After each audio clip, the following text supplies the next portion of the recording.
I talked to someone who signed an NDA, so I won't say his name, but he wrote for Ellen. And I just went, how's Ellen? And he said, worst person. And then we went, not worst person I've worked for. Worst person I've ever. Extraction from a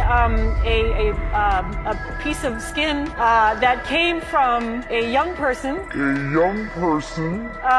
Far, far away, and they somehow figured out how to extract. It's foreskin from a Korean. Adam Carolla just let something slip that has Hollywood whispering like crazy.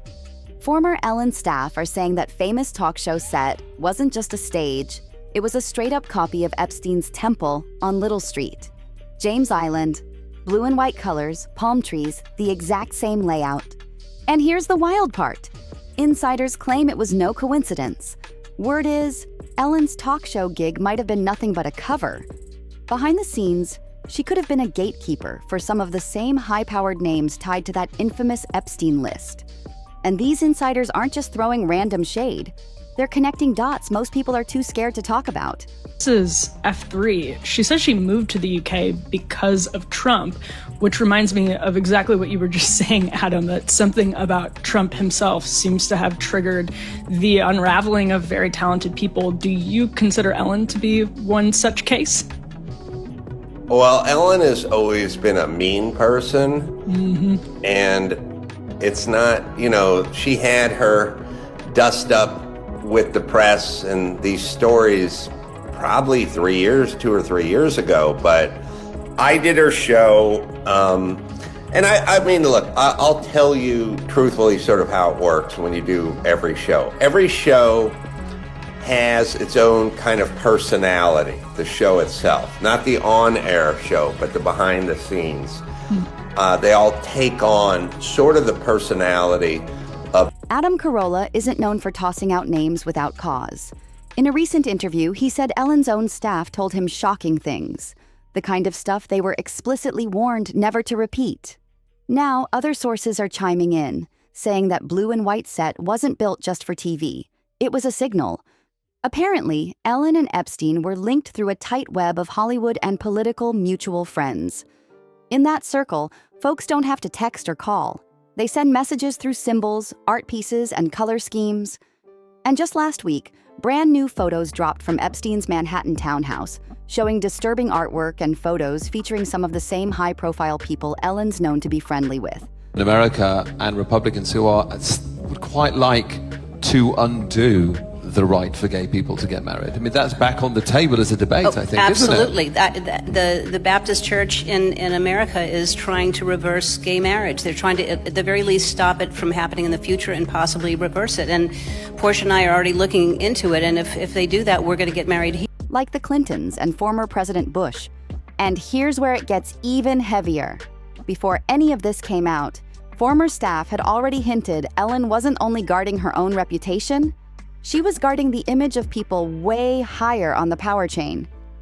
If she really was picking who got invited on her show, deciding which stories were pushed, and shaping narratives, that would have made her one of the elite's most valuable players. The Ellen show, people were scared, real scared. And I knew they were scared because it's like, I was just sitting in my dressing room and their segment producer came in and he went, all right, so we went over all the stuff we're going to talk about, Christmas Vacation or whatever it was. and I go, yeah. And he goes, you're not going to talk about meat or beef or anything like that, right? And I go, no, I'm not. I'm just going to talk about the stuff we talked about, going on vacation at Christmas or the kids or, their anecdotes, oh, okay, all right. And he came back 20 minutes later right before I went out, and it's like, okay, but don't talk about beef or meat or any, and I was like. You got 2 warnings? Yeah, and I was like, oh, this guy's scared to. Now enter Ellen's late DJ, Stephen Twitch Boss. He wasn't just spinning tracks. Twitch was part of the core crew. He saw the unfiltered moments, the guest list decisions, the private conversations that never made it to air. And there's one clip making the rounds right now. Twitch's face says everything when Diddy warns Ellen about the tapes. In December 2022, just days before Christmas, Stephen Twitch Boss was suddenly gone, reportedly by his own hand. leaving behind 3 kids. No note, no explanation. And if there was one, someone made sure it never saw daylight. Friends said there were no signs, no warnings, nothing.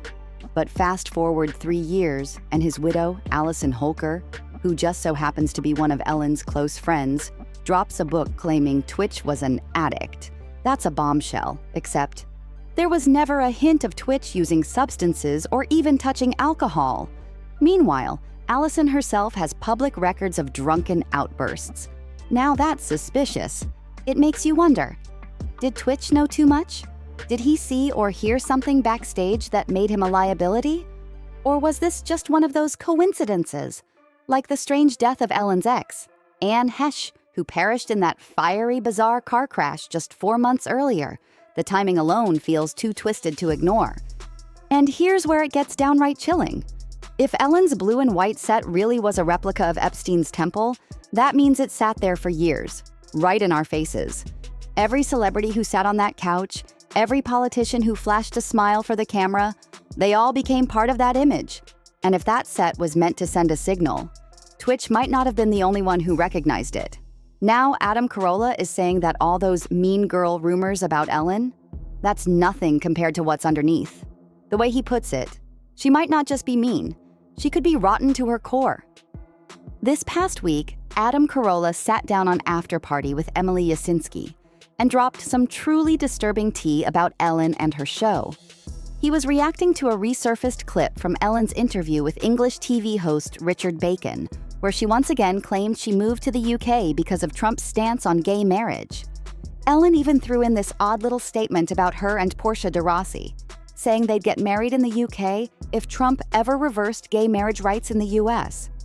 Then, when Bacon asked if she moved because of Trump's election, Ellen didn't hesitate. She said yes. According to her, "We got here the day before the election and woke up to texts from friends with crying emojis.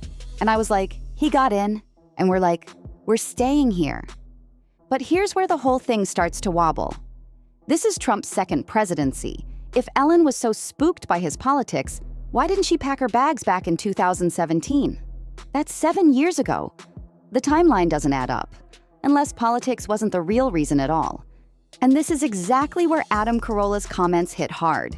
He says insiders are claiming Ellen isn't actually running from Trump's policies. She's running from the heat coming down on her elite circle, from both sides.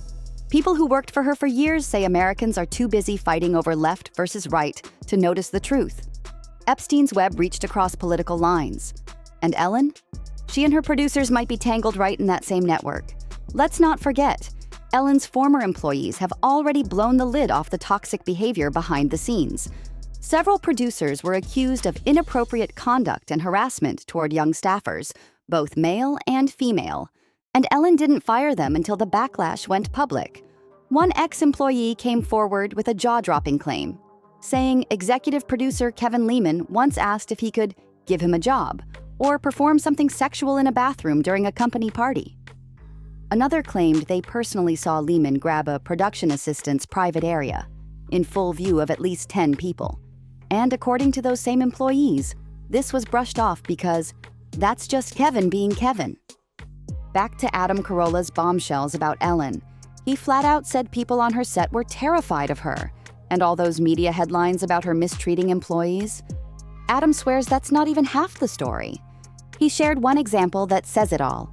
A producer was so rattled about Ellen's wrath that before Adam even went on the show, the guy circled back twice to warn him, "Don't mention meat or beef." Why? Because Ellen's vegan obsession is so extreme, she doesn't just push her diet, she bans people from even talking about meat in her presence. That's control on another level. But Adam wasn't done spilling. He said he once spoke to a writer who'd signed an NDA, and that writer didn't mince words. They told him Ellen was the worst person they had ever met. Not just the worst boss, the worst person. Let that sink in. These weren't random haters. These were people who had worked with her for years and saw firsthand how she acted when the cameras weren't rolling. And when it comes to the Epstein connection, there's a crossover worth noting. The Epstein case and the Diddy case have major overlaps. Funny thing is, Ellen now acts like she barely knew Diddy.